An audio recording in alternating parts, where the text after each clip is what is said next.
کہ آج اسی ٹاپک پر بات ہو جائے تو زیادہ اچھا ہوگا، تاکہ جو لوگ ویلنٹائن سے بچنے والے ہیں وہ بچنے میں اور مضبوط ہو جائیں، جن کا منانے کا ارادہ تھا وہ ارادہ ترک کر دیں، اور جن کا ارادہ ترک نہ بھی ہو تو کم از کم وہ جب منائیں تو ان کے مزہ ان کا کرکرا ہو جائے، ان کو پتہ چل جائے کہ یہ ایسی چیز ہے کہ آخرت میں اس کا حساب دینا پڑے گا۔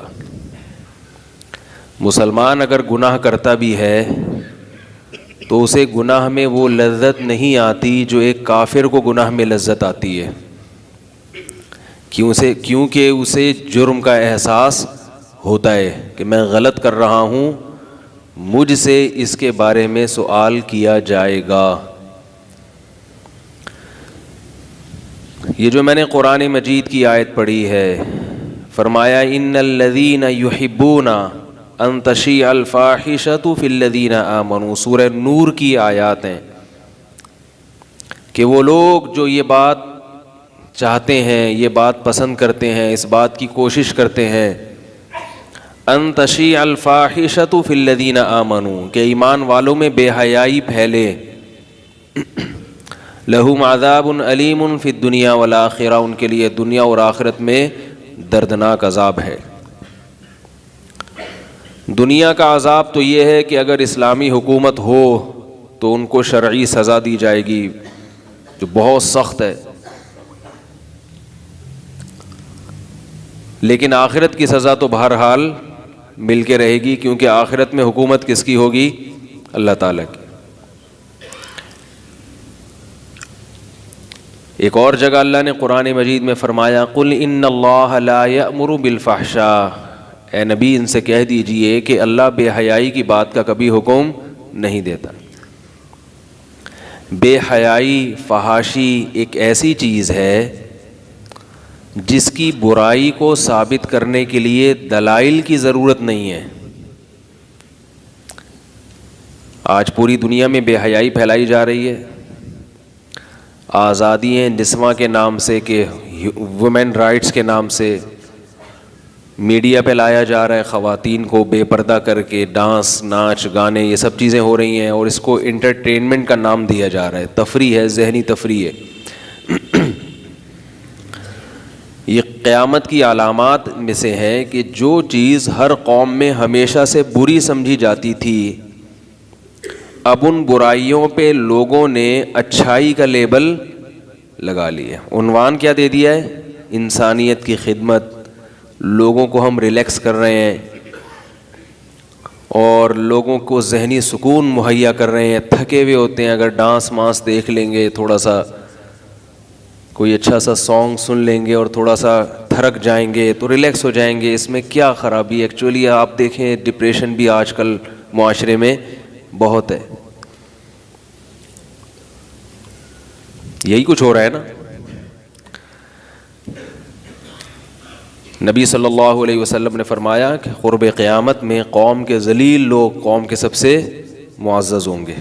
حدیث کا مفہوم ہے وہ شعبے جنہیں پچھلے زمانے میں لوگ اختیار کرنا ذلت اور عار محسوس کرتے تھے کہ بھئی یہ اچھے لوگوں کے شعبے نہیں ہیں، یہ خاندانی لوگوں کے کام نہیں ہیں، وہ شعبے اب وہ قومیں اور وہ فیملیز اختیار کر رہی ہیں جو عزت دار سمجھی جاتی ہیں، بلکہ ان شعبوں میں جانے کے بعد، اس فیلڈ میں جانے کے بعد ان کی عزت میں اور اضافہ ہو جاتا ہے۔ پہلے لوگ کہتے تھے بھائی ان کا میراثیوں سے، ڈھولکیوں سے تعلق تو نہیں ہے، سمجھ رہے ہیں نا، ڈھولکی، میراثی، زیادہ ڈھول بجانے والے اور زیادہ ناچ گانے والے، ان کو برے القاب سے یاد کیا جاتا تھا، یہ کوئی اچھی فیملیز نہیں سمجھی جاتی تھی، عزت دار لوگ نہیں سمجھے جاتے تھے۔ لوگ گانے سنتے تھے لیکن گویوں کو اچھا سمجھتے نہیں تھے کہ بھائی اچھا کام نہیں ہے، ٹھیک ہے تھوڑا سا انٹرٹینمنٹ کے لیے ہم نے بھی سن لیا، مگر یہ اس کو پیشہ نہیں بنائیں گے ہم۔ لیکن اب کیا ہو رہا ہے، دنیا میں سب سے زیادہ عزت انہی لوگوں کی ہو رہی ہے، سب سے زیادہ، اور اس کو ایک فن کا نام دے دیا گیا ہے، فن کا، ایک آرٹ کا نام دے دیا گیا ہے کہ ایک فن ہے ایکٹنگ کرنا، اداکاری کرنا. اور جو جتنا زیادہ بے حیائی معاشرے میں پھیلائے گا اس کی عزت معاشرے میں اتنی ہی زیادہ. تو یاد رکھو، دنیا میں صحیح کو غلط اور غلط کو صحیح کر کے پیش کیا جا سکتا ہے، لیکن ایسے موقع پہ ہم یہ بھول جاتے ہیں کہ یہ زندگی اور یہ دنیا ہمارے باپ کی، کیا کریں، ایبیوز لینگویج استعمال کرنی پڑتی ہے بات سمجھانے کے لیے نا. یہ دنیا ہمارے باپ کی نہیں ہے، یہ زمین کس کی ہے؟ اللہ کی. یہی ایک بڑی ٹیکنیکل غلطی ہو رہی ہوتی ہے کہ ہم صحیح اور غلط کے جب خود فیصلے شروع کر دیتے ہیں تو ہم یہ بھول جاتے ہیں کہ صحیح اور غلط کا فیصلہ اللہ تعالیٰ کر چکا ہے. ہم نے اس صحیح کو زمین پہ نافذ کرنا ہے اور غلط سے زمین کو پاک کرنا ہے اپنی استطاعت کے بقدر. اگر غلط کو زمین سے ختم نہیں کر سکتے تو اس غلط سے خود بہرحال بچنے کی کوشش کرنی ہے، خود بھی، اپنے آل اولاد کو بھی، اپنے خاندان کو بھی بچانے کی کوشش کرنی ہے. تو ہر الٹی چیز پہ اچھائی کا لیبل لگا کے اس کو معاشرے میں پروموٹ کیا جا رہا ہے. کسی نے کچھ دن پہلے مجھے ایک خبر بتائی، مجھے تو حیرانگی ہوئی، یقین نہیں آ رہا تھا کہ یہ جو بالکل فحش موویز ہوتی ہیں ان کی فنکاراؤں اور اداکاراؤں کو بھی اب پروموٹ کیا جا رہا ہے، اور اس پہ بھی ڈیبیٹ ہو رہی ہے یہ ثابت کرنے کے لیے کہ یہ کوئی غلط لوگ نہیں ہیں. یہ ڈیزائرز تو اللہ نے ہر ایک میں رکھی ہیں، تو اگر کیا ہے کہ کوئی اپنی اس کو پیشہ بنا لے اور ایسی موویز بنا کے پیسہ کمانا شروع کر دے. ابھی اس کی پہلی بنیاد رکھی گئی ہے، ابھی تو لوگوں کو عجیب لگ رہا ہے یار ایسا کیسے ہو سکتا ہے، لیکن آہستہ آہستہ آہستہ آہستہ جیسے پہلے ناچنے والے لوگوں کو برے لگتے تھے، آہستہ آہستہ عادی ہو گئے، اب لوگ ان کی عزت کر رہے ہیں. تو آہستہ آہستہ آہستہ آہستہ یہ جو فحش فلمیں بنانے والے اداکار فنکار ہیں ان کو بھی لوگ کیا سمجھیں گے؟ بھائی ان کے بھی فن کی تعریف کریں گے، بڑی اچھی ایکٹنگ کرتا ہے. تو یاد رکھو اللہ نے کیسی پیاری مثال دی ہے لوط علیہ السلام کی قوم کی. وہ قوم برائی پہ اچھائی کا لیبل لگاتی تھی، بلکہ اس طرح لیبل نہیں لگاتی تھی، وہ کہتے تھے ہم ہیں، ہم اس کے عادی ہیں، بس یہ نہیں کہتے تھے کہ یہ اچھا کام ہے. آج جو بے حیائی دنیا میں پھیلائی جا رہی ہے اس کو برا سمجھا ہی نہیں جا رہا، اس کو کہا جا رہا ہے تم اچھا کام کر رہے ہیں. لوط علیہ السلام کی قوم بے حیائی کرتی تھی مگر اس بے حیائی کو اچھا کام نہیں کہتی تھی، بس وہ یہ کہتی تھی کہ یہ اے لوط اگر آپ کو یہ کام برا لگتا ہے تو آپ علاقہ چھوڑ دیں، ہم اس کام کو نہیں چھوڑیں گے. کہیں بھی قرآن میں نہیں ہے کہ انہوں نے کہا کہ یہ ہم اچھا کام کر رہے ہیں، انہوں نے کہا بس ہم کر رہے ہیں، آپ کو اگر نہیں کرنا تو آپ علاقہ چھوڑ کے چلے جائیں. لیکن آج معاشرے میں جو بے حیائی پھیلائی جا رہی ہے اس کو کیا کہا جا رہا ہے؟ اچھا کام. تبھی تو اس پہ ایوارڈ بھی ملتے ہیں، ناچنے والیوں کے، ناچنے والوں کے ایوارڈ. ان کو میرا خیال ہے ہمارے ملک میں سائنسدانوں کو اتنے ایوارڈ نہیں ملتے ہوں گے جتنے اداکاروں کو ملتے ہیں، جتنے فنکاروں کو ملتے ہیں. میں کسی کو یہ نہیں کہ اپنے سے برا نہیں سمجھتا، نہ کسی فنکار پہ اداکار پہ میں طنز کر رہا ہوں، وہ تو اللہ ہی جانتا ہے دلوں کے بھید، قیامت میں کون جنت میں جائے گا کون، ہمارا کیا پتا کہ ہم کہاں لٹکے ہوئے ہوں. تو سارے اعمال اوور آل دیکھا جائے گا نا، کس میں خوبیاں زیادہ ہیں کس میں خامیاں زیادہ ہیں. لیکن اتنی بات میرے بھائی کہ برائی کو کیا سمجھنا چاہیے؟ برائی سمجھنی، اس میں کبھی توبہ کی توفیق مل جاتی ہے. لیکن اگر آپ نے برائی پہ اچھائی کا لیبل لگا لیا پھر اللہ کے عذاب سے کوئی نہیں بچا سکتا، پھر اللہ کے عذاب سے کوئی نہیں بچا سکتا. بنی اسرائیل کو اللہ نے حکم دیا ہفتے کے دن مچھلی کا شکار مت کرو. سمجھ رہے ہیں بات کو؟ قرآن مجید میں وَاتْلُ عَلَيْهِمْ إِذْ يَعْدُونَ فِي السَّبْتِ إِذْ تَأْتِيهِمْ حِيتَانُهُمْ يَوْمَ سَبْتِهِمْ شُرًّا وَيَوْمَ لَا يَسْبِتُونَ لَا تَأْتِيهِمْ. ہفتے کے دن اللہ نے شکار سے منع کیا. ہوتا کیا تھا کہ ہفتے کے دن مچھلیاں زیادہ آ جاتی تھیں. اب کوئی بھی کامن سینس رکھنے والا آدمی ہوگا وہ یہ کہے گا نا کہ میرے رب نے ہفتے کو منع کیا ہے اور ہفتے کو مچھلیاں زیادہ آ رہی ہیں تو یہ اللہ کی رحمت نہیں ہے بلکہ یہ اللہ کی طرف سے بولے بھائی آزمائش ہے. وہ یہی سوچے گا نا بھائی اللہ کے اختیار میں ہے نا, اللہ تو جو چاہیں کر لیں. اب اگر اللہ ہفتے کو منع کر رہے ہیں لیکن دریا میں مچھلیاں ہفتے کے دن زیادہ آ رہی ہیں تو کبھی بھی یہ چیز نعمت. دیکھو جب ہم شکار کے لیے جائیں اور اس دن مچھلیاں زیادہ لگ رہی ہوں تو ہم کہتے ہیں آج اللہ کا ہم پہ بہت بڑا فضل ہے. تو نعمت اگر اللہ کی طرف سے مل رہی ہو, چاہے وہ مچھلی کی کس صورت میں مل رہی ہو, چاہے وہ شہد کی صورت میں مل رہی ہو, گوشت کی صورت میں مل رہی ہو, تو حلال نعمت تو کیا ہوتی ہے؟ حلال ہوتی ہے. لیکن اگر اللہ کسی چیز پہ پابندی لگائیں یہ مت کرو اور پھر وہ وافر مقدار میں وہی چیز ملنا شروع ہو جائے تو سمجھ لو کہ یہ کیا ہے؟ عذاب ہے, آزمائش ہے, یہ نعمت نہیں ہے. بنی اسرائیل کے ساتھ ایسا ہی ہوا. اللہ نے ان کو آزمائش میں ڈالا کہ بھئی ہفتے کی دن مچھلی کا شکار نہیں کرنا. پورا ہفتہ کر لیتے بھائی, اتوار بھی کر سکتے ہو, پیر بھی کر سکتے ہو. تو یہ نہیں تھا کہ باقی 6 دنوں میں قحط پڑا رہے گا, ایسا کچھ نہیں تھا. باقی 6 دنوں میں بھی ملیں گی, ہفتے کو اور زیادہ ہو جائیں گی. تو آزمائش ہے. اسی طرح اللہ نے ایک آزمایا ایک اور قوم کو کہ اللہ تعالیٰ کی عادت ہے نا کہ جب آزماتے ہیں نا بعض دفعہ تو وہ چیز بڑھا دیتے ہیں. قرآن مجید میں ہے کہ صحابہ کرام کو اللہ نے فرمایا یا ایھا الذین آمنوا لا تقتلوا الصید وانتم حرم, اے ایمان والو جب تم احرام کی حالت میں ہو تو شکار مت کرنا. اب تو وہاں پر شکار ہے ہی نہیں نا, وہ تو اتنی آبادی بڑھ گئی ہے, سب جانور چلے گئے. پہلے لوگ مہینوں مہینوں کے سفر کر کے جب حدود حرم میں داخل ہوتے تھے, بلکہ حدود حرم سے پہلے بھی جب احرام باندھے ہوئے ہوتے تھے تو مسافر کو اگر کوئی 12 سنگا نظر آ جائے, اس زمانے کی آپ بات سوچیں, اس کو کیسا خوشی ہوگی نا کہ میں یہ کھا لوں, یا کوئی حلال جانور نظر آ جائے جس کا شکار کرنا ہو. کئی مہینوں کی احرام کی حالت ہو اور کئی مہینوں کی بھوک پیاس ہو, ایسی صورت میں جب کوئی شکار ملتا ہے تو اس وقت کیا صبر کا عالم ہوگا ان لوگوں کا, یہ ہم اور آپ اس زمانے میں تصور نہیں کر سکتے. تو اللہ نے صحابہ کو آزمایا, فرمایا کہ ہم شکار کو تمہارے قریب کر دیں گے.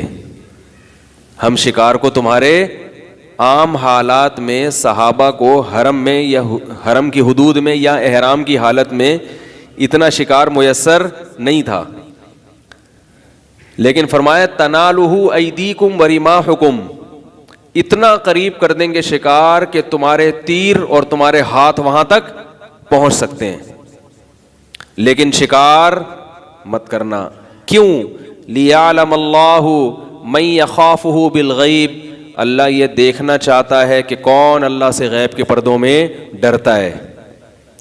کیونکہ شکار اتنا قریب ہو جائے اس کے باوجود بھی شکار نہ کرنا, اس کی علامت ہے کہ تمہارے دل میں کس کا خوف ہے؟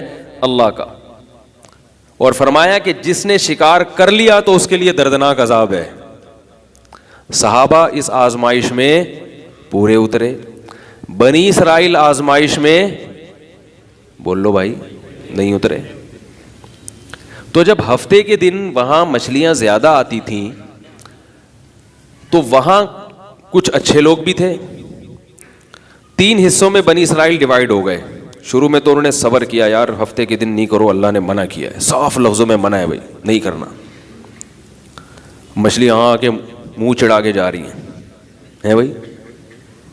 اب ایسے موقع پہ عقل مند کیا کرے گا؟ اس دن دریا پہ جائے گا ہی نہیں کہ بھائی ایسا نہ ہو کہ مجھ سے کوئی گناہ ہو جائے, یہی کرے گا نا. اب وہ جا کے دیکھ رہے ہیں یار بڑی تعداد میں مچھلیاں آ رہی ہیں, ڈر بھی رہے ہیں چونکہ بہرحال مومن تھے, ایمان تھا, موسیٰ علیہ السلام کے معجزات سن چکے تھے کہ اللہ نے کیسے مدد کی, وہ سب چیزیں اپنے باپ داداؤں سے جانتے تھے, وہ ڈر بھی رہے ہیں. تو اب کیا ہوا؟ 3 حصوں میں قوم ڈیوائیڈ ہو گئی. کچھ وقت تک تو صبر کیا, کچھ وقت کے بعد جا کے انہوں نے کہا کہ کوئی ہیلا بہانہ تراشو کسی طریقے سے. یہ اتنا مال ہفتے کے دن آتا ہے اور خیر و عافیت کے ساتھ یہ مال اتوار سے پہلے اتوار کی ڈیٹ تبدیل ہونے سے پہلے پہلے یہ گھڑیاں کیلنڈر دیکھتی ہیں، سوری یہ مچھلیاں گھڑی دیکھتی ہیں، کیلنڈر دیکھ کے آتی ہیں یہ، اور اتوار کا دن شروع ہونے سے پہلے یہ پتلی گلی ہر دور میں ہر جگہ رہی ہے. پتلی گلی کی بڑی اہمیت ہے بھائی. تو یہ مچھلیاں کیا کرتی ہیں؟ اتوار سے پہلے پہلے پتلی گلی سے نکل لیتی ہیں. اب یہ خود سوچنے کی بات ہے نا کہ مچھلی کو کس نے بتایا کہ کل سنڈے ہے، کل اتنا نہیں آنا، سیٹرڈے کو آنا ہے. ظاہر ہے عقل مند ہوتے تو سوچ لیتے کہ یہ کون ہے، یہ کس کی طرف سے ہو رہا ہے؟ اللہ کی طرف سے ہو رہا ہے، یہ نعمت نہیں ہے، یہ آزمائش ہے. لیکن کیا شہوت پہ جب انسان غالب آتا ہے نا، اپنی خواہشات کا غلام بنتا ہے، تو وہ دلائل کے تانے بانے سب ایک طرف رہ جاتے ہیں. دلائل کہاں رہ جاتے ہیں؟ ایک طرف. کہتا بس کر لو، بعد میں دیکھا جائے گا، توبہ کر لیں گے، یا یہ کر لیں گے، یوں کر لیں گے. کچھ نہ کچھ سوچ کے بالآخر انہوں نے کیا کیا؟ انہوں نے کہا ایسا کرو کہ کم از کم جال لگا کے ان کو روک لو. نکالیں گے اتوار کے دن، پکڑیں گے کب؟ جال لگا کے ان کو بریک کر لو، روک لو ان مچھلیوں کو. حالانکہ مقصد تو یہی تھا نا کہ ہفتے کے دن شکار نہیں کرنے کا مطلب مچھلی پکڑنا نہیں. جب پکڑ لی، آپ کی گرفت میں آ گئی تو شکار تو ہو گیا نا. نکالنے میں کون سا تکلف، کتنا ٹائم لگتا ہے بھائی آپ سے کسی نے کہا یہ مچھلی نہیں پکڑنا، آپ نے کہا نہیں پکڑ رہا، اور چاروں طرف جال لگا کے اس کو رسی ڈال کے آپ نے روک لیا، تو پکڑ تو لیا نا، پکڑ تو لیا اس کو. تو ہفتے کے دن جال لگا کے جمع کر لیتے اور اتوار کو وہ جال کھینچ کے نکال لیتے. برائی پہ کیا لیبل لگایا جو میں بتانا چاہ رہا ہوں؟ اچھائی کا، کہ بھئی اب تو ہم ہفتے کو تھوڑی کر رہے ہیں، ہم تو اتوار کو کر رہے ہیں. تو ایک فریق تو یہ تھا جنہوں نے یہ کام شروع کر دیا. دوسرا فریق وہ تھا جنہوں نے اس سے اپنے آپ کو بچا کے رکھا، لیکن انہوں نے تبلیغ بھی نہیں کی. انہوں نے کہا یہ قوم فضول ہے، اس کو سمجھانا بیکار ہے، یہ نہیں مانے گی، بس اللہ کا عذاب نہ آ جائے تو کنارہ کشی اختیار کرو. کچھ نیک لوگ ایسے تھے جو چند تھے، جو نہ صرف یہ کہ خود بچے بلکہ اس قوم کو بھی بچانے کی کوشش کی. کیونکہ جو مبلغ ہے نا اس کو تانے ملتے ہیں، اس کو لوگ نہیں چھوڑتے. اس لیے یہ بڑا جہاد ہے کہ ایسے موقع پہ جب قوم ایک طرف جا رہی ہو اور آپ اپنی بساط کے مطابق قوم کو روکنے کی کوشش شروع کر دیں. کیونکہ دشمنی کس سے کریں گے؟ جو آپ کو روک رہا ہے. جو گناہ نہیں کرتا لوگ اس سے دشمنی، بولو بھائی، نہ اس سے دشمنی کرتے ہیں لوگ، نہ حسد کرتے ہیں، نہ جیلسی، نہ اس کے خلاف یوٹیوب پہ کلپ آئیں گے، کہیں گے بھائی اچھا ہے، نیک آدمی ہے، نماز پڑھ رہا ہے، روزہ رکھ رہا ہے، داڑھی رکھ رہا ہے، اچھا بچہ ہے، بہت اچھا ہے. چھیڑ تو نہیں رہا نا کسی کو؟ اگر چھیڑنا شروع کر دیں، چھیڑنے سے مراد یہ نہیں کہ بس تبلیغ شروع کر دیں، بھائی یہ غلط ہو رہا ہے، میڈیا پہ یہ غلط ہو رہا ہے، یہ ہمارے ملک میں غلط ہو رہا ہے، اسلام کے نام پہ ایک چیز بنی تھی، یہ غلط ہو رہا ہے. وہ یہ بھی نہیں کہ وہ پولیس لے کے پہنچ رہا ہے وہاں پہ، ڈنڈا لے کے، اس زبان سے بیچارہ بول رہا ہو، لوگ نہیں چھوڑتے. میں نے بھی کچھ دن پہلے بیان کیا تھا نا کہ بہت سخت مجبوری میں، شدید مجبوری میں زوجہ پہ ہاتھ اٹھانے کی شریعت نے گنجائش دی ہے. کتنے نپے تلے الفاظ، سخت مجبوری میں، بلا ضرورت نہیں. اور مجبوری بھی سخت ہو اور بقدر ضرورت. تو اس سے صاف پتہ چلتا ہے کہ ہر عورت پہ ہاتھ اٹھانا جائز نہیں ہے. نبی نے کبھی نہیں اٹھایا اپنی زوجہ پہ ہاتھ. لیکن اگر کوئی بالکل ہی آؤٹ آف کنٹرول ہے، قابو میں نہیں آ رہی، تو گھر بچانے کے لیے، گھر بسانے کے لیے، تاکہ طلاق کی نوبت نہ آئے، مرد کو اجازت دی ہے اللہ نے کہ اعتدال کے ساتھ ہاتھ اٹھا سکتا ہے. یہ بات میں نے کہہ دی، پارسل کر دی. پھر جو کمنٹس آئے ہیں، اتنے بیہودہ کمنٹس، اتنے گرے ہوئے اخلاق سے کمنٹس، تو مجھے بڑا افسوس ہوا لوگوں کے کمنٹس دیکھ کے. خیر اس سے ہم نے کہا ہم نے تو اپنی بات کریں گے، تو کمنٹس تو آئیں گے ہی لوگوں کے. تو جو بھی کرے گا نا، کچھ چھیڑے گا معاشرے کو، چھیڑے گا، وہ بھی چھیڑے گا. پھر لوگ کہتے ہیں کہ ہم سے ہمارے مطلب کی بات کرو. تو بھائی کیسے بات کریں؟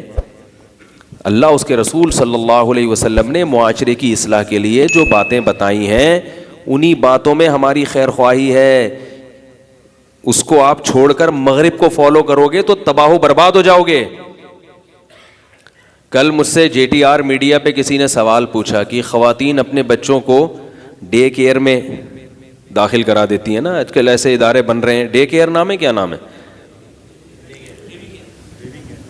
بیبی کیئر, ڈے کیئر نام سے بھی شاید ادارہ ہے.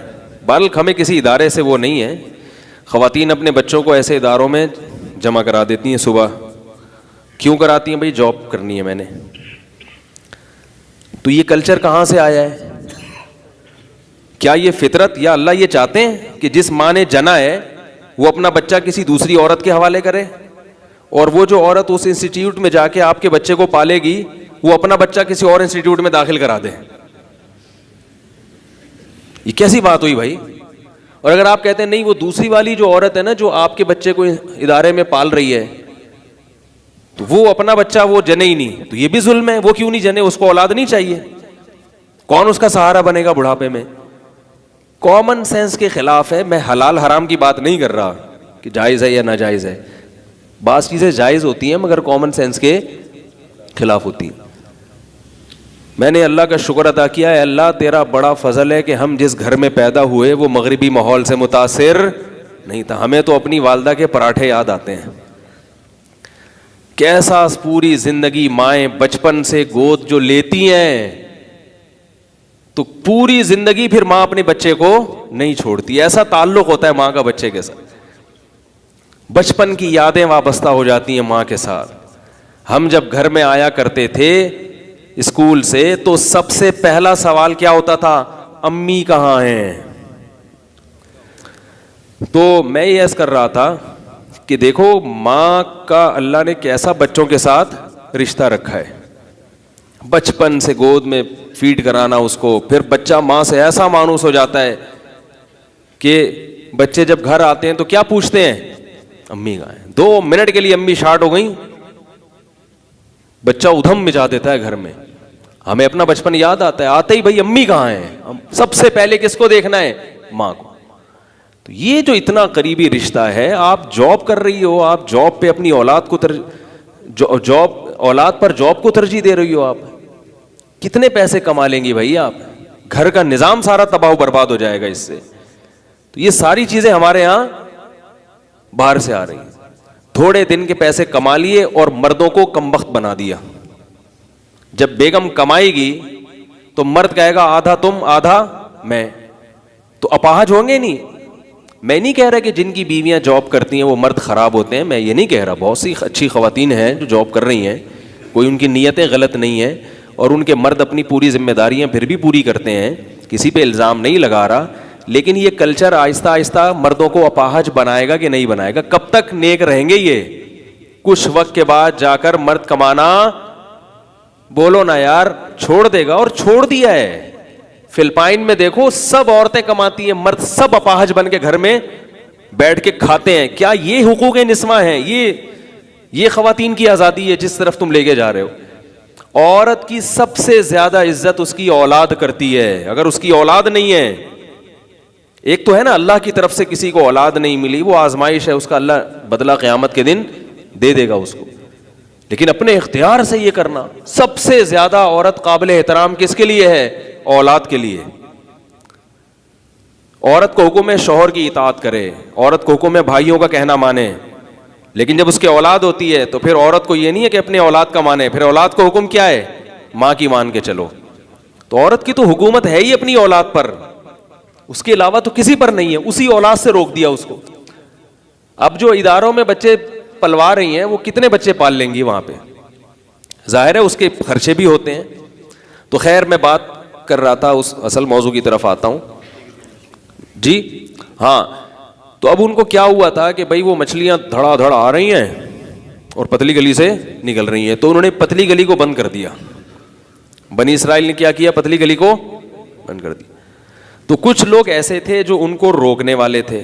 تو میں اس پہ بات آئی تھی یہاں کہ بھائی جو روکنے والا ہوتا ہے نا اس کے خلاف, کیونکہ وہ کباب میں ہڈی بن رہا ہوتا ہے. تو میں تو اتنا نیک آدمی نہیں ہوں کہ میں کوئی بہت مبلغ ہوں, لیکن کوئی بھی مبلغ ہوگا, کوئی بھی ڈھنگ کی بات کرے گا تو لوگ اس کے خلاف ہوں گے, کیونکہ وہ دم پہ پاؤں رکھ کے معاشرے کی کھڑا ہو رہا ہے. اب عاملوں کے خلاف ہم بولتے ہیں نا تو ہمیں دھمکیاں بھی ملتی ہیں, پھر نیگیٹو کمنٹس بھی آتے ہیں کیونکہ دم پہ پاؤں رکھ لیا ہم نے. کل ایک اشتہار دیکھا شیخ العاملین,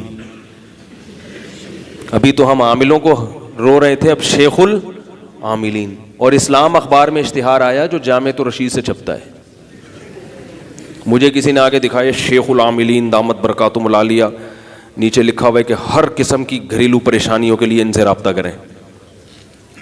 تو میں نے کہا بھائی ایسے ہی کسی لوکل اخبار میں, انہوں نے کہا آپ کے کہاں سے اخبار نکل رہا ہے. میں نے کہا لو بھائی, تو ہمارے ہاں سے ہماری بلی کیا کر رہی ہے. تو میں نے کہا وہ ایڈیٹر کو بیوقوف بنا دیا ہوگا, ایڈیٹر کو تھوڑی پتا ہوتا ہے کیا آ رہا ہے, تو لگا دیا. لوگ تو کہتے ہیں کس میں آیا ہے, اسلام اخبار میں آیا ہے, تو 100% اسلام کے مطابق ہوگا. تو اسلام اخبار میں آنا اس کی علامت نہیں ہے کہ وہ 100%, وہ تو خبریں ان کے پاس اتنی فرصت بھی نہیں ہوتی کہ ایک ایک اشتہار کو وہ الگ الگ سے وہ سرسری دیکھتے ہیں وہ. تو اسی طرح میں یہ بات بھی کرتا ہوں تو لوگ اس پہ چڑھ جاتے ہیں. اب حضرت مولانا طاری جمیل صاحب اللہ تعالیٰ ان کی عمر میں خوب برکت دے, ان کے بارے میں مجھے علم ہوا کہ بہت ساری طوائفیں ہیں جن میں وہ تبلیغ کرتے ہیں, بہت ساری طوائفوں میں جن کو وہ سیدھے راستے پر اللہ تعالیٰ ان کے ہاتھ, ان کے ذریعے اللہ تعالیٰ ان طوائفوں کو سیدھے راستے پر لائیں. لیکن وہ ایک چیز کا رونا روتے ہیں, وہ فرماتے ہیں کہ بھائی اگر زکاتیں لوگ نکالنا شروع کر دیں, لوگ صدقات و خیرات شروع کر دیں, تو یہ جو معاشرے کی خواتین ہیں ان کی کفالت کا انتظام ہو جائے گا اور یہ جسم فروشی پر مجبور نہیں ہوں گی. میں ان کی خاک کے برابر بھی نہیں ہوں, لیکن میں ایک بات عرض کرتا ہوں, وہ بھی ایک بات, یہ بھی بات ٹھیک ہے, لیکن میں ایک بات سب کے سامنے عرض کرتا ہوں کہ اصل حل یہ نہیں ہے. اصل حل وہی ہے جو ہم چیخ چیخ کے پاگل ہو گئے ہیں. اصل حل یہ کہ بھائی ان کی شادیاں کیوں نہیں ہو رہی. زکوٰۃ سے یا صدقہ و فطر سے کیا ہو جائے گا, معاشی کفالت کا انتظام ہو جائے گا نا. تو عورت کو معاشی کفالت کے علاوہ بھی تو کچھ چاہیے, شوہر چاہیے, اس کو اولاد چاہیے, گھر بار چاہیے.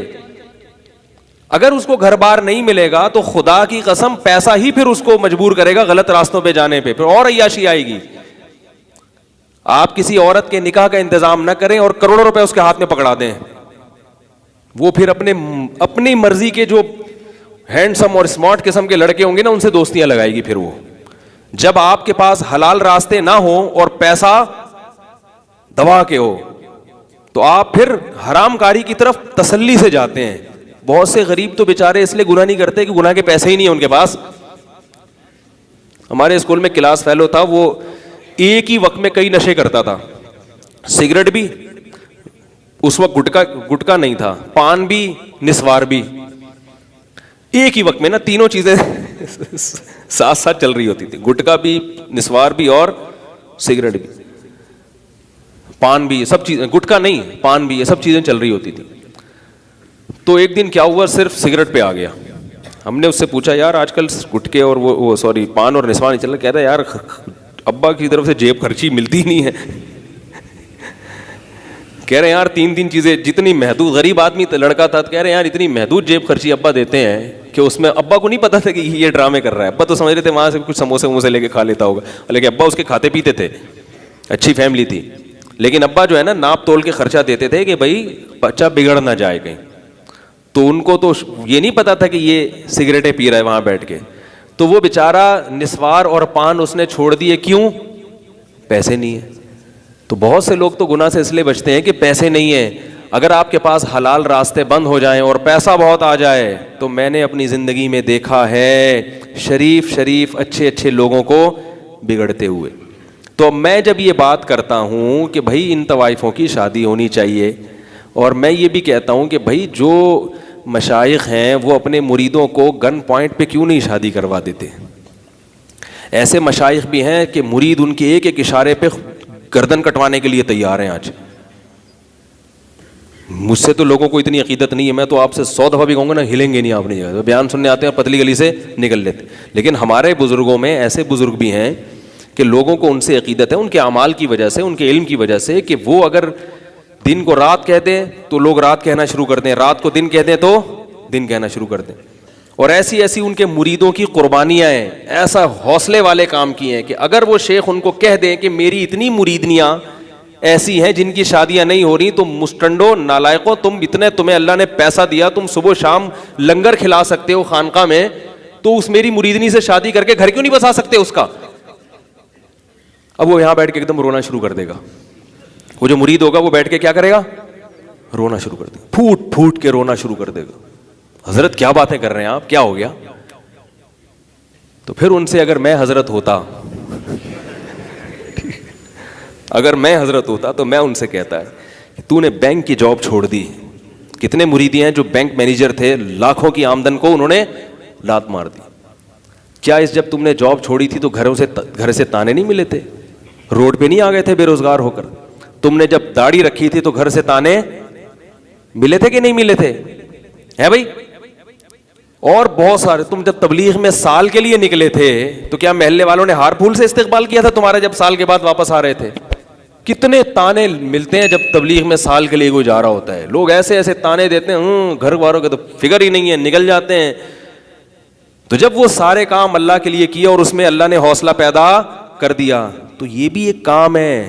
مشائخ کے پاس جو ان کی مریدنیاں ہیں نا, ان میں سے اکثر کے حالات ہیں کہ وہ اپنے بزرگوں کو خط لکھتی ہیں کہ حضرت رشتہ نہیں مل رہا. بات آ رہی ہے سمجھ میں؟ تو جواب میں کوئی وظیفہ بتا دیا جاتا ہے یا ان کے لیے دعا کر دی جاتی. بلکہ اگر کوئی مرید چاہ بھی رہا ہوگا کہ حضرت آپ کی فلانی مریدنی مجھے پتا چلا ہے کہ وہ میری کلاس مریدنی ہے. ایک تو کلاس فیلو ہوتا ہے نا, یعنی مریدنی فیلو ہے, یعنی میں بھی آپ سے بیعت ہوں, وہ فلانی مریدنی بھی آپ سے بیعت ہے, تو بیچاری کی شادی نہیں ہو پا رہی, تو میں یہ چاہ رہا ہوں کہ میں اس کو دوسری وائف بنا لوں تاکہ اس کا بھی گھر بس جائے اور اس کی بھی عفت اور حلال جو ہے نا وہ انتظام ہو جائے اس کے لیے, اس کو بھی اولاد کی نعمت مل جائے.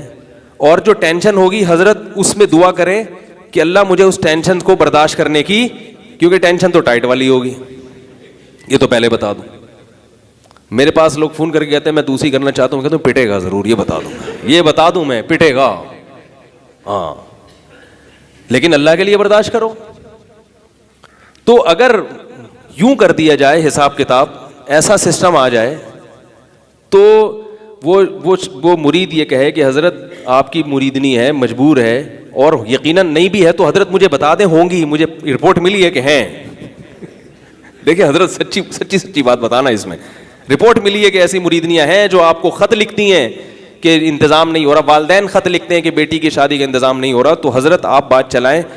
ہم سب یہاں پر بیٹھے ہوئے ہیں اور لنگر صبح شام ہم خانقاہ میں کھلا رہے ہیں, تو ہمیں اللہ نے اتنی طاقت دی ہے کہ ان مریدوں کو کھلانے کے بجائے اس مسلمان عورت کو کھلا دیں, کیونکہ بیوی کو کھلانے کا جتنا ثواب ہے وہ خانقاہ میں مریدوں کو کھلانے کا اتنا. بھائی صحیح حدیث ہے, افضل الصدقۃ ما تجعل فی امرأتک, سب سے بہتر صدقہ وہ ہے جو اپنی بیوی کو تم کھلاتے ہو. تو میں چاہتا ہوں کہ خانقاہ بھی چلتی رہے گی انشاءاللہ, اس کے بھی دیگیں آئیں گی, مرید کھائیں گے, لیکن اگر وہ ہو جائے تو زیادہ اچھا ہے. تو شیخ جواب میں کیا کہیں گے, تمہیں وہ پتہ کیسے چلا کہ تم نے کہیں بدنظری تو نہیں کر لی؟ تمہیں کیسے, تم یہاں خانقاہ میں اس لیے آتے ہو کہ لڑکیوں کو معاذ اللہ تاڑنے کے لیے آتے ہو؟ تو یہ سوالات شروع ہو جاتے ہیں. وہ کیس کی نوعیت ہی کیا ہو جاتی ہے, چینج ہو جاتی ہے. کیسے تمہیں خیال آیا؟ تو پھر وہ بہت ٹینشن کا کام ہے, بہت. اللہ کے بندو, اس کے لیے دوسری شادی ٹینشن کا کام ہے, تو اس کے لیے شوہر کے بغیر زندگی گزارنا ٹینشن کا کام نہیں ہے. اس کی ٹینشن نظر آ رہی ہے, اس کی ٹینشن نظر نہیں آ رہی. کیا کریں یار, کیسے سمجھائیں؟ اب یہ کامن سینس کی باتیں ہیں. جب یہ یوٹیوب پہ میرے کلپ جاتے ہیں تو وہ دھڑا دھڑ فائرنگ ہوتی ہے, پھر پورے میزائل داغے جا رہے ہوتے ہیں. اب اس کا تو کام ہی یہی ہے شادیوں پہ. میں اپنی شادیوں پہ تھوڑی آ رہا ہوں. اگر میں ہر وقت یہاں بیٹھ کے کہتا نا میری شادی کرا دو, میری شادی کرا دو ہر ہفتے, پھر آپ کہتے ہیں یار یہ پاگل ہو گیا, اس کا دماغ خراب ہو گیا, اس کے دماغ میں ایک ہی چیز گھس گئی ہے. میں تو آپ سے کہہ رہا ہوں, آپ لوگوں کے کرنے کا کہہ رہا ہوں. جس کے دماغ میں شادیاں گھس گئی ہوتی ہیں نا, وہ اپنی فکر میں لگا رہتا ہے 24 گھنٹے, وہ دوسروں کی نہیں کرتا. میں تو آپ لوگوں سے کہہ رہا ہوں, خانقاہوں میں کہہ رہا ہوں, نالائق ہو کے بھی میں ایک بات کر رہا ہوں کہ بھائی اس کا رواج ڈالیں تاکہ ان طوائفوں کو ٹھکانہ نصیب ہو. مجھے یاد ہے آج سے 10 سال پہلے ایک شخص آیا, کسی عالم سے ان کا تعلق تھا. انہوں نے کہا کہ 4-5 طوائفیں ہیں جنہوں نے توبہ کر کے زنا کو چھوڑ دیا ہے. اور مجھے کہنے لگے کہ وہ نکاح کے لیے تیار ہیں, کوئی بھی شریف آدمی ملے نکاح کے لیے تیار ہیں, مگر چراغ لے کے تلاش کر رہے ہیں, کوئی نکاح کے لیے تیار ہی نہیں. کیونکہ سیکنڈ میرج کے لیے کوئی تیار نہیں ہو رہا, پہلی شادی کے لیے تو تیار ہے, لیکن وہ کہہ رہے ہیں ہم ان سے کیوں کریں, پہلی شادی تو ہم فلاں جگہ کریں گے. تو تیار ہی نہیں ہوتے لوگ. تو اب اس کی معاشی کفالت سے کہاں مسئلہ حل ہوگا بھائی, کہاں مسئلہ حل ہوگا؟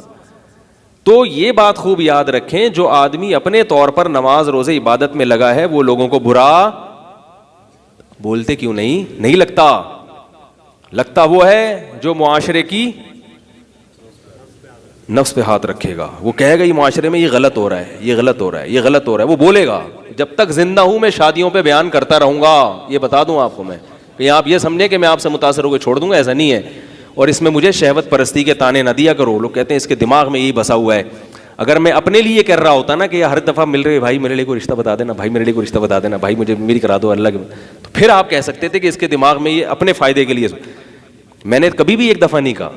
میں تو آپ لوگوں کو کہہ رہا ہوں, آپ لوگوں کو, میں تو ان لوگوں کو کہہ رہا ہوں جن کے, ان حضرات کو کہہ رہا ہوں جن کی مریدنیاں ہیں, جن کے والدین پریشان ہیں کہ بیٹیاں بوڑھی ہو رہی ہیں. تو یہ تو حکومت تھوڑی کرے گی, حکومت کو ان چیزوں سے, حکومت تو کہتی ہے کہ عوام جدھر جا رہی ہے. دیکھو لیڈر میں اور قائد میں کیا فرق ہوتا ہے پتہ ہے آپ کو؟ ہمارے نبی لیڈر نہیں تھے, قائد تھے. قائد کہتا ہے, قائد کہتے ہیں, قائد کی ڈیفینیشن یہ ہے کہ جو قوم کو اپنے پیچھے چلاتا ہے, راستہ وہ خود متعین کرتا ہے کہ یہ صحیح ہے یہ غلط ہے, تو جو صحیح راستہ ہوتا ہے قوم کو ادھر موڑتا ہے. اور لیڈر کہتے ہیں قوم جدھر کو جا رہی ہے نا وہ آگے جا کے لگ جاتا ہے کہ چلو میرے پیچھے, میں تمہارا لیڈر ہوں. یعنی قوم نے جو کام کرنا ہے تو قوم کو اس کے لیے کسی لیڈر کی ضرورت ہوتی ہے, تو وہ اپنے آپ کو پیش کر دیتا ہے کہ آپ کا موٹیو یہ ہے, آپ کا مقصد یہ ہے, آپ کا راستہ یہ ہے, تو اس راستے پہ چلنے کے لیے آپ کو لیڈر چاہیے, تو آئیے میں ہوں نا. تو قوم اس کو چلاتی ہے. جمہوری طرز حکومت میں لیڈر خود نہیں قوم کو چلاتا, وہ لیڈر دیکھتا ہے کہ قوم کیا چاہتی ہے, قوم جو چاہتی ہے وہ وہی کرنا شروع کر دیتا ہے تاکہ اگلے الیکشن میں, ارے بھائی اگلے الیکشن میں وہ جیتے, اس الیکشن میں بھی جیتے. تبھی آپ دیکھیں وہ باتیں بھی جلسے میں وہی کریں گے جو لوگوں کی ریکوائرمنٹ ہوتی ہے. تبھی آپ دیکھیں ہمارے سیاسی لیڈروں نے اسلام کا نام لینا جلسوں میں چھوڑ دیا ہے. پہلے ہمیں یاد ہے بچپن میں جتنے لیڈر تھے نا کہتے تھے میں ملک میں اسلام لے کر آؤں گا. اب لوگوں نے یہ باتیں چھوڑ دی. ان کو پتہ ہے اسلام کی بات کرو گے یہ بولیں گے نہیں بھائی یہ تو پتہ نہیں کیا بنا دے گا ہمیں. اب وہ گیس کی بات کریں گے, بھائی گیس ٹھیک ہے نا, گیس ملے گی آپ کو اور پانی ملے گا آپ کو. تعلیم بھی تھوڑا تھوڑا درمیان میں لے آتے ہیں, ہاں تعلیم بھی ہوگی, تو پڑھے لکھے لوگ بھی متاثر ہو جاتے ہیں اس سے. ورنہ عام آدمی کا مسئلہ تو تعلیم بھی نہیں ہے. عام آدمی کہتا ہے مجھے کھانا ملے, مجھے جو ہے نا سستی خوراک ملے. لوگوں کو ایجوکیشن کی بھی اتنی وہ نہیں ہے. تبھی جو سیاسی لیڈر ایجوکیشن پہ زیادہ خرچ کرے گا نا اگلے الیکشن میں ناکام ہو جائے گا. لوگ دیکھتے ہیں پارک کس نے زیادہ بنائے, لوگ یہ دیکھتے ہیں پارک کس نے بنائے, کیونکہ جو چیزیں نظر آ رہی ہیں, سڑک کس نے بنائی. تعلیم والیم تو اس کے تو نتائج 20 سال کے بعد نکلیں گے نا, اتنے ڈاکٹر پیدا ہو گئے, اتنے انجینئر, لوگ ان چیزوں کو تھوڑی دیکھتے ہیں. تو جمہوری طرز حکومت میں جو لیڈر ہے نا وہ قوم کے آگے آگے چلتا ہے. تو علماء کا کام ہوتا ہے قیادت کرنا, لیڈرشپ علماء کا کام نہیں ہوتا. علماء کا کام ہوتا ہے کہ وہ دیکھتے ہیں اللہ اس کے رسول کے حکام کے مطابق, فطرت کے مطابق صحیح راستہ کیا ہے, پھر پوری قوم کو اس راستے کی طرف موڑنے کی کوشش کرتے ہیں. تو جو مڑ جاتے ہیں, جو نہیں مڑتے وہ پھر دوسری طرف مڑنا شروع کر دیتے ہیں, کہتے ہیں ہمیں موڑ کیوں رہا ہے, پھر وہ مخالفت کرتے ہیں, پھر وہ اعتراضات کرتے ہیں. تو یہ چلتا رہے گا. تو میں یہ عرض کر رہا تھا کہ بنی اسرائیل نے کیا کیا کہ وہ مچھلیاں کیا ہوئیں, ہاں تو ایک طبقے نے کیا کیا, ہمت کر کے ان کو باقاعدہ روکنا شروع کیا, مخالفت بھی برداشت کرنی پڑی. جب جو مبلغین تھے, تبلیغ کرنے والے, انہوں نے قوم کو روکا, غلط کر رہے ہو, غلط کر رہے ہو, غلط کر رہے ہو. تو جب بھی آپ کسی کے مزوں پر پابندی لگائیں گے تو اس کو غصہ تو آئے گا. بھائی اتنی مچھلیاں فری پھوگڑ میں مل رہی ہیں اور تسلی سے پھر وہ کباب بنا کے کھاتے ہوں گے. تو جب اللہ بھی مہلت دیتے ہیں کہ بھائی شاید توبہ کر لے, شاید توبہ کر لے, شاید توبہ کر لے, تو جو مبلغ تھے انہوں نے روکا. تو یہ جو درمیانی طبقہ تھا نا, جو گناہ سے بچ تو رہا تھا مگر تبلیغ نہیں کر رہا تھا, قرآن میں آتا ہے اس درمیانی طبقے نے تبلیغ کرنے والوں کو سمجھایا کہ تم ایسی قوم پہ اپنی صلاحیتیں کیوں خرچ کر رہے ہو کہ جن کو اللہ نے تباہ کرنے کا ارادہ کر لیا. لما تعظون قوما اللہ مہلکہم, بھائی ان کے اعمال سے لگتا ہے اللہ اب ان کو نہیں بخشے گا, عذاب آئے گا, تو ایسی قوم پہ وقت ضائع کیوں کر رہے ہو؟ تو جو مبلغ تھے انہوں نے کیا جواب دیا؟ معذرۃ الی ربکم ولعلہم یحذرون. بھائی عین ممکن ہے کہ شاید اللہ ان میں سے کسی کو ہدایت دے دے. قرآن میں آتا ہے نا وذکر فإن ذکریٰ تنفع المؤمنین, مومن کو فائدہ ہو جاتا ہے نصیحت کا. اور کہنے لگے اگر فائدہ نہیں بھی ہوا تو ہم اللہ کے سامنے قیامت میں پیش کر دیں گے, اللہ ہمیں عذاب سے بچا لینا, کیونکہ ہم ان لوگوں کو منع کیا کرتے تھے. قرآن میں اللہ تعالیٰ نے کیا فرمایا کہ جب اللہ کا فیصلہ آیا ہے, انجینا الذین ینہون عن السوء, جو لوگ برائی سے روکتے تھے ہم نے ان کو بچا لیا. اور دوسروں کو کیا عذاب دیا؟ فرمایا کہ جب وہ رات کو سوئے ہیں صبح اٹھے, فجعل منہم القردۃ والخنازیر, اللہ نے ان کی شکلوں کو بندر اور سور کی شکلوں میں تبدیل کر دیا. اللہ تعالیٰ ہم سب کو اس عذاب سے بچا کے رکھے. سور اور بندر کی شکلوں میں اللہ نے تبدیل کر دیا. رسول اللہ صلی اللہ علیہ وسلم نے اللہ سے دعا مانگی ہے کہ اللہ میری امت میں شکلیں تبدیل کرنے کا عذاب نہ نازل ہو, لیکن آپ نے فرمایا اس کے باوجود اس امت میں بھی یہ عذاب آئیں گے. فرمایا قرب قیامت میں صحیح حدیث ہے کہ جب گانے باجے اور شراب عام ہو جائے گی, ناچنے والیوں کی کثرت ہو جائے گی. دیکھو ناچنے والے نہیں کہا, ناچنے والیاں, کیونکہ ناچنے والے کو اتنے شوق سے نہیں دیکھا جاتا, ناچنے والیوں کو زیادہ شوق سے دیکھا جاتا ہے. وہ زیادہ بے حیائی پھیلاتے ہیں. ناچنے والوں کے پورے کپڑے ہوتے ہیں اور ناچنے والیاں نیم برہنہ ہو کے ناچتی ہیں. تو آپ صلی اللہ علیہ وسلم نے فرمایا کہ جب میری قوم میں گانے بجانے کے آلات کی کثرت ہو جائے گی, ہر آدمی گویا بننے کی کوشش. آپ ینگ جنریشن کو دیکھیں, میں پہلے تو ہمیں کہیں گٹار نظر نہیں آتا تھا, اب کبھی کبھار گزر رہے ہوتے ہیں تو لڑکے وہ گٹار لے کے بیٹھے ہوتے ہیں, ٹنگ ٹنگ بجا رہے ہیں, فضول چیز میں لگ گئے. فضیل ابن عیاض رضی رحمہ اللہ تعالیٰ بہت بڑے بزرگ تھے, لیکن بزرگ بننے سے پہلے وہ یہی ان کا کام یہی تھا, گٹار بجانا, شراب پینا اور باندیوں کے ناچ دیکھنا. عیاش ماحول میں پلے تھے تو یہی کرتے تھے. وہ گٹار بجا رہے, ایک گٹار تھا ان کے پاس, اور شراب اور لڑکیوں کے ناچ. پھر دو روایتیں اس میں, ایک روایت تو جو مجھے یاد پڑتا ہے وہ یہ ہے کہ کہیں چھلانگ لگا کے جا رہے تھے دیوار, تو ایک دم غیب سے آواز آئی, الم یأن للذین آمنوا ان تخشع قلوبہم لذکر اللہ. قرآن کی آیت ہے 28ویں پارے کی, کہ ایمان والوں کے لیے اب تک وقت نہیں آیا کہ ان کے دل اللہ کے خوف سے دہل جائیں. اور پھر اس آیت میں اللہ نے دھمکی دی کہ اگر اب بھی باز نہ آئے تو تمہارا دل بھی اہل کتاب کی طرح سخت ہو جائے گا, کیونکہ عیسائی اور یہودیوں کو بھی اللہ نے یہ احکام دیے تھے. انہوں نے احکام کی مخالفت کرتے کرتے کرتے کرتے اب وہ کیا ہو گئے, غیرت ختم. اب آپ اگر عیسائیوں کے سامنے یہ بات کریں نا تو وہ بڑے حیران ہوں گے. یہاں کے عیسائی نہیں, جو یورپ امریکہ کے عیسائی ہیں, وہ بڑے حیران ہوں گے, یار یہ کیسی بات, حیا غیرت یہ کیا ہوتا ہے بھائی, بہت حیران ہوں گے یہ کیسی. میں نے بتایا تھا نا جمعے کے بیان میں کہ اس پر بھی بعض حیران ہوتے ہیں, یہ شراب پیے بغیر خوش کیسے ہیں.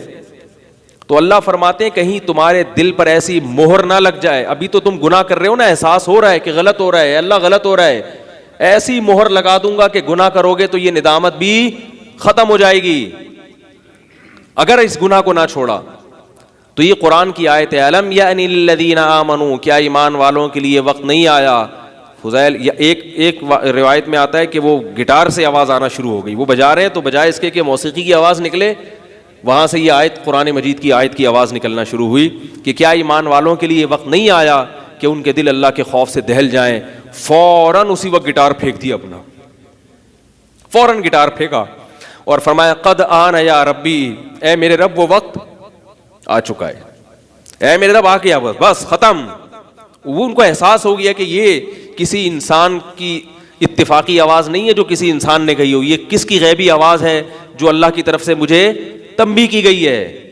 اور اللہ تنبیہ بھی اس طرح ایسے لوگوں کو کرتے ہیں جن کے یا تو ان کے ماں باپ کی کوئی دعا ہوتی ہے, بعض دفعہ والدین نے اپنی اولاد کے لیے دعائیں مانگی ہوتی ہیں نا بہت, تو اولاد غلط راستے پہ چل رہی ہوتی ہے, دعاؤں کی برکت سے اللہ اس کے ساتھ کوئی ایسا معاملہ کر دیتے ہیں جس سے اس کا رخ پھر جاتا ہے.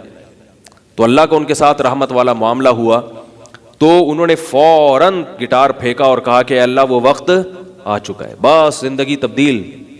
ان لوگوں کی توبہ بڑی خاندانی توبہ ہوا کرتی تھی. ہماری توبہ کیا ہے, گناہ کرتے ہیں پھر توبہ, پھر توڑ دی, پھر توبہ, پھر توڑ دی, پھر توبہ, 5-10 دفعہ توڑ کے بولتے ہیں چھوڑو یار بڑھاپے میں اینڈ میں ہی کر لیں گے, مرنے سے پہلے توبہ کر کے مر جائیں گے, کیا بار بار توبہ. یہ ہوتی ہے ہماری. وہ لوگ اولو العزم تھے, عزم کے پکے. تو فضیل ابن عیاض نے ایسی توبہ کی ہے, ایسی توبہ کی ہے کہ پھر حرمین میں عبادت کیا کرتے تھے, حرم میں, اور ان کا لقب پڑ گیا عابد الحرمین. لوگ ان کو ان کے نام سے نہیں جانتے, کس لقب سے جانتے ہیں؟ حرمین میں عبادت کرنے والا, حرمین میں عبادت کرنے والا. شاعر بھی تھے بہت بڑے. تو فضیل ابن عیاض رحمہ اللہ تعالی نے توبہ کی. کیا بات کر رہا تھا میں؟ یہ ہاں, تو یہ حدیث میں آتا ہے رسول اللہ صلی اللہ علیہ وسلم نے فرمایا کہ میری امت میں جب گانے بجانے والیاں بہت زیادہ ہو جائیں گی اور شرابیں پی جائیں گی, اور آپ صلی اللہ علیہ وسلم نے بھی فرمایا کہ موسیقی کے آلات عام ہو جائیں گے. ہمیں اس پہ بتا رہا تھا کہ اب لڑکوں میں گٹار کا رواج بڑھتا چلا جا رہا ہے, تو موسیقی کا رواج بہت زیادہ ہو جائے گا. تو آپ صلی اللہ علیہ وسلم فرمایا فیکون مسخ و فسخ, تو زمین میں دھسنے کے واقعات بھی شروع ہو جائیں گے اور شکل مسخ ہونا بھی شروع ہو جائیں گے. شکل مسخ کے واقعات تو میں نے ابھی نہیں سنا, زمین میں دھسنے کے واقعات تو آپ کے یوٹیوب پر بھی موجود ہیں. اور یہ نبی نے یہ نہیں, لوگ حیران ہوتے ہیں گورے تو ناچتے ہیں, وہ تو کیا کچھ نہیں کر رہے, انہیں تو کچھ بھی نہیں ہوتا. تو بھائی وہ کافر ہے. نبی نے یہ نہیں فرمایا کہ کافروں پہ اس طرح کے عذاب آئیں گے. نبی نے کیا فرمایا؟ میری امت پہ. دیکھو اس وقت بنی اسرائیل تھے, انہوں نے اللہ کی نافرمانی کی کہ مچھلیوں کا شکار کر لیا, ان پر فوراً عذاب آیا. کیا اس زمانے میں کافر نہیں ہوں گے جو اس سے بھی بڑی بڑی نافرمانیاں کر رہے ہوں گے؟ انہیں تو نہ اللہ نے بندر بنایا, نہ انہیں اللہ نے خنزیر بنایا. تو اس وقت بنی اسرائیل بھی یہ کہہ سکتے تھے اللہ تو ہمیں مچھلیوں, ہم اگر شکار کر لیں تو ہم پر عذاب آئے گا, اور یہ جو کافر دندناتے پھر رہے ہیں یہ تو زنا بھی کر رہے ہیں, تو پتہ نہیں کیا تیرے ساتھ شرک کر رہے ہیں, یہ تو تجھے مانتے ہی نہیں. تو اللہ یہی جواب میں کہے گا نا کہ وہ چونکہ مجھے مانتے ہی نہیں تو ان کو میں نے دنیا میں سارے مزے دے دیے ہیں, ان کا ٹھکانہ جہنم کی آگ ہے. تم مجھے ماننے والے ہو, تمہیں بالآخر میں نے جنت میں لے کے جانا ہے, کیونکہ تمہارا ٹھکانہ جنت ہے, لہذا تمہیں سزا کیش ملے گی, کیش, ادھار پر معاملہ.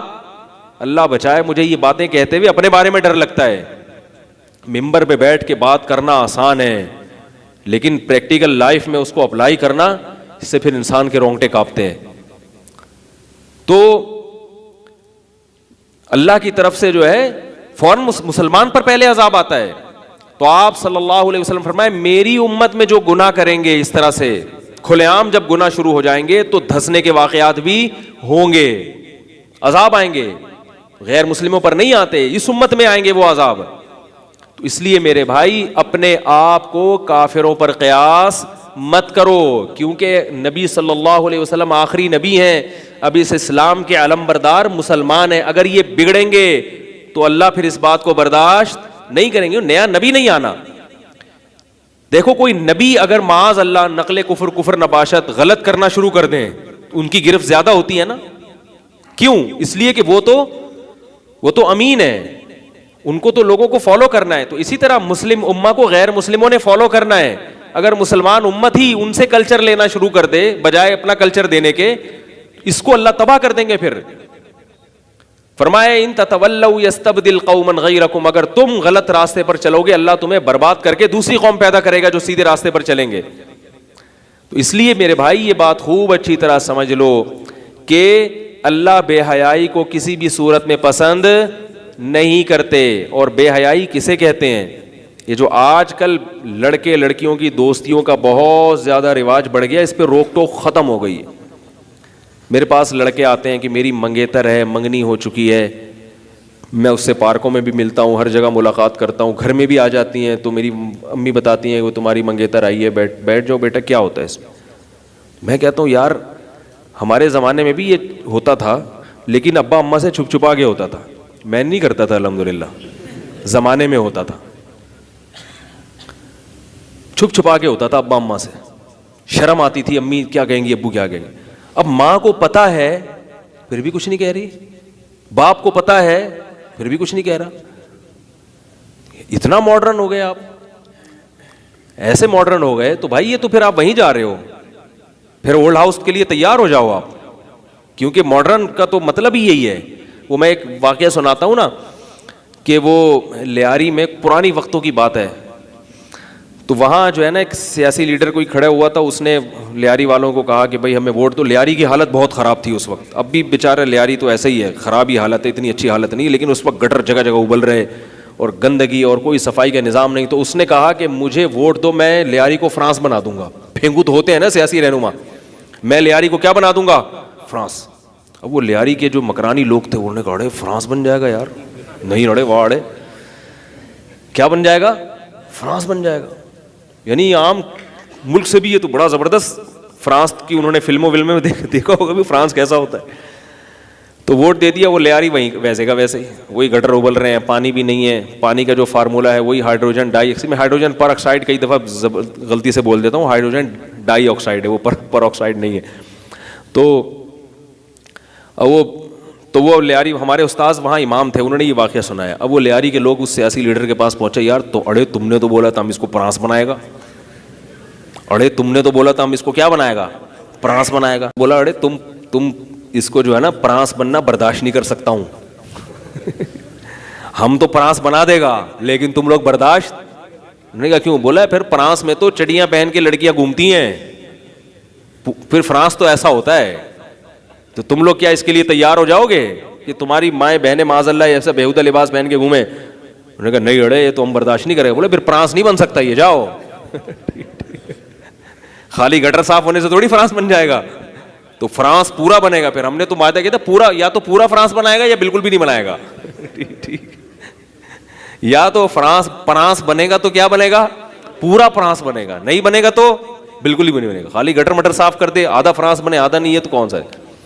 تو میں یہ عرض کر رہا ہوں کہ یہ جو آپ مغربی کلچر کو اڈاپٹ کر رہے ہیں نا, یہ کلچر آپ کے گلے بڑھ جائے گا, کیونکہ اس کلچر میں صرف ماڈرنزم نہیں ہے, اس میں پھر اولڈ ہاؤس بھی, یہ پرانے زمانے کے لوگ ہوتے تھے جو ابا اماں کو گھر میں رکھتے تھے. میں اکثر ایک خاتون کا واقعہ سناتا ہوں کہ میرے میاں کی معاذ اللہ اتنی دوستیاں اور ایسے لڑکیوں سے گپیں, اور یہ میں تنگ آ گئی ہوں. میں نے کہا جب آپ کی شادی ہو رہی تھی تو اس وقت آپ کے لیے تبلیغ والوں کے رشتے بھی آئے ہوں گے, داڑھی والے کے رشتے بھی آئے ہوں گے. اس نے کہا ہاں آئے. میں نے کہا آپ نے سوچا ہوگا ملاؤں سے نہیں کرنی, یہی بولا ہوگا نا, مجھے چاہیے ماڈرن سینما گھر میں لے کے جائے, فلم میں دکھائے, اور جہاں بولوں جائے آزاد زندگی ہو. وہ ایک خواتین نے سوچا ہوتا ہے بازاروں میں گھمائے گا, کوئی روک ٹوک نہیں ہوگی, میں جس سے چاہوں گی مسکرا کے بات کروں گی. مولوی لوگ تو مشہور جو مولویوں کے بارے میں کیا ہوا ہے, یہ تو یوں بھی کر لیا تو پوچھیں گے بھائی وہ اس کو کیوں دیکھ رہی تھی, وہ کیا لگتا ہے تمہارا بھائی. تو اتنے سختیاں, موبائل بھی چیک کریں گے اور پتہ نہیں کیا کیا. تو حالانکہ اتنا نہیں ہے, کوئی چیک ویک کوئی نہیں کرتا موبائل. تو یہ ایک تصور ہے. تو میں نے کہا دیکھیں اب وہ جیسے اس نے آپ کو آزادی دی ہے, وہ اپنے فرینڈس کو آپ سے ملواتا ہے, تو اپنے دوستوں کی گرل فرینڈ سے بھی وہ ملے گا. جیسے وہ اتنا براڈ مائنڈیڈ ہے کہ وہ اپنے فرینڈس کو آپ سے ملواتا ہے نا, اور شک نہیں کرتا اپنے دوستوں پہ. اس کو پتا ہے میرے دوست بہت نیک ہیں, ایکچولی براڈ مائنڈیڈ ہیں. وہ میری وائف سے جب ملیں گے تو بہن سمجھ کے ملیں گے. ٹھیک ہے اچھے بھی ہوتے ہیں, میں نہیں کہہ رہا کہ سارے غلط نظریے ڈالتے ہیں, لیکن شریعت نے 2-4 غلط کی وجہ سے 10 اچھوں پر بھی پابندی لگائی ہے. یہ جو ہم کہتے ہیں نا کہ نئی عورتوں کو دیکھو, تو اس کا یہ مطلب نہیں ہوتا کہ جو بھی دیکھ رہا ہے غلط دیکھ رہا ہے, یہ بدگمانی جائز نہیں ہے. اسی طرح ہم یہ جب کہتے ہیں کہ اپنی بیویوں کو, اپنی بیٹیوں کو سب سے پردہ کراؤ, تو اس کا یہ مطلب نہیں ہوتا کہ جو بھی آپ کی بیوی بیٹی پر نظر ڈالے گا گندی نگاہیں ڈالے گا. ہر آدمی برا نہیں ہوتا. 2 وجہ سے منع کیا جاتا ہے, ایک تو یہ کہ برا نہیں ہے لیکن برائی کا خیال آ سکتا ہے. دوسرا یہ کہ اگر نہیں بھی آیا تو یہ چیک کیسے کرو گے کہ اس کو نہیں آ رہا اور اس سے پابندی لگاؤ, اس سے نہیں لگاؤ. تو وہ بولے گا یار اس سے پردہ نہیں کراتے اپنی بیوی کو, اور مجھ سے جناب میں غلط آدمی ہوں کیا. ایک خاتون نے پردہ کر لیا اپنے شوہر کے ایک بھائی سے پردہ کیا, دوسرے بھائی سے نہیں کیا. اب ظاہر ہے جس سے پردہ کیا وہ برا سکے, میں کیا گندی نگاہیں ڈالتا ہوں. تو پردہ کرے گی تو سب سے کرے گی, نہیں کرے گی تو کسی سے بھی نہیں کرے گی. تو اس لیے شریعت نے کہا بھی سب سے کرو. تو اس کا یہ مطلب نہیں ہے کہ سب غلطی نگاہیں ڈالتے ہیں اور ساری دنیا غلط ہو گئی ہے. لوگ پھر مولویوں پہ یہ الزام لگاتے ہیں کہ بھائی یہ پتہ نہیں انہوں نے کیا بنا لیا ہے کہ وہ جو بھی نظر ڈالے گا تو وہ نظر جھکا دے اور غلط ہے. بھائی اس لیے کہ برائی سے بچنے کے لیے جو ہے نا 1% چانس بھی ہوتا ہے. ایک آدمی کا بھی برائی کا خیال ہوتا ہے تو 99 کو روکنا پڑتا ہے. تو میں نے اس خاتون سے کہا کہ آپ نے براڈ مائنڈیڈ بندے سے شادی کی ہے اور وہ کھلے ذہن کا آدمی ہے, جیسے وہ اپنے دوستوں کو آپ سے ملائے گا تو اپنے دوستوں کی بیویوں سے بھی ملے گا اور اپنے دوستوں کی فرینڈ سے بھی ملے گا وہ. اور جب ملے گا تو آنکھ مٹکا سمجھتے ہیں جو ہوتا ہے ایسے موقع, آنکھ مٹکا بھی ہوگا. اور آنکھ مٹکا جب ہوگا تو براڈ مائنڈ آدمی کہتا ہے بھائی ہو گیا تو کیا ہے, مجھے تھوڑا سا آنکھ مٹکا ہو گیا, پسند آ گئی, کسی کی تعریف کر دی تو کیا ہے. تو اگر بیوی کو جلن ہو رہی ہے تو کوئی بات نہیں, جلن ہو گئی تو کیا ہے, یہ بھی ٹھیک ہے وہ بھی ٹھیک ہے, تو ساری چیزیں ٹھیک ہے. وہ براڈ مائنڈ کا مطلب بالکل ہر چیز سیٹ ہے, سب ٹھیک ہو رہا ہے معاشرے میں, لائف کو انجوائے کرو. تو میں نے کہا کرو انجوائے. میں نے کہا آپ خاتون آپ لائف کو کیا کریں, انجوائے کریں. ٹھیک ہے نا.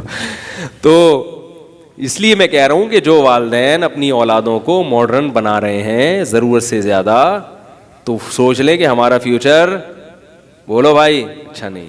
اللہ کا شکر ہے ہمارے والدین نے ہمیں ماڈرن نہیں بنایا, تعلیم دی اچھی, ایسے اسکولوں میں دی جہاں کو ایجوکیشن نہیں تھی, ورنہ ہمارے بھی آنکھ مٹکے ہی چلتے رہتے. آنکھ مٹکوں سے نکلتے تو پھر مدرسے میں آتے نا. جب لڑکے لڑکیوں کو اکٹھے بٹھا دو گے تو یاد رکھو لڑکے لڑکی کلاس فیلو بعد میں ہوتے ہیں, لڑکا لڑکی پہلے ہوتے ہیں. وہ نہیں آ رہی بات سمجھ, ہر مرد پہلے ہوگا اور ہر عورت پہلے, بعد میں وہ جو کچھ بھی ہے تو ہے, بعد میں ہے وہ جو کچھ. تو یہ جب ماحول بنے گا تو آپ اس کو کچھ بھی نام دے دو, معاشرے میں اصلاح کے بجائے فساد پھیلے گا.